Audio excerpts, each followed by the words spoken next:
Le gouvernement malien renoue le dialogue avec les partis politiques après quelques mois sans réunion du cadre regroupant les deux entités.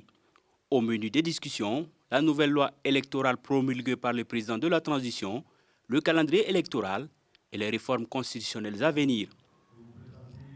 Les élections démarrent en mars 2023 avec le référendum, en juin pour les municipales, les législatives en octobre et novembre et enfin la présidentielle en février 2024. Je crois que depuis les premiers jours, c'est un engagement que nous avons pris et je vous ferai toujours la promesse que la transparence, l'inclusivité et la co-construction seront les devises de nos cadres de concertation. Les partis politiques de tous bords ont répondu à l'appel du gouvernement de la transition.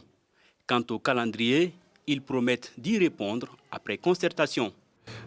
J'ai formulé une proposition d'aller à l'essentiel des élections, qui pour moi se résume à l'élection présidentielle et législative. Et j'ai aussi demandé que les réformes qui sont envisagées politiquement, notamment la réforme constitutionnelle, qu'elles soient rapportées à une réforme à minima.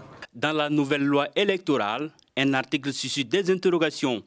Celui lié à la candidature de militaires occupant un poste de responsabilité dans la transition, comme son président, le colonel Assimi Goïta. La candidature du président de la transition est régie par la charte. La charte même révisée prévoit que ni le président de la transition, ni le Premier ministre, ni les membres du gouvernement ne peuvent prendre parti aux élections qui viennent. Donc c'est une question, c'est un faux débat. Cette disposition concerne l'ensemble des militaires.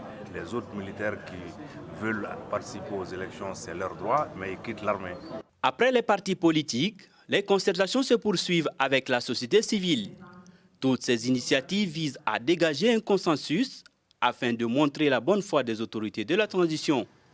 Elles espèrent une levée des sanctions de la CEDEAO à l'occasion du sommet sur le Mali, le Burkina et la Guinée en juillet prochain à Accra, au Ghana.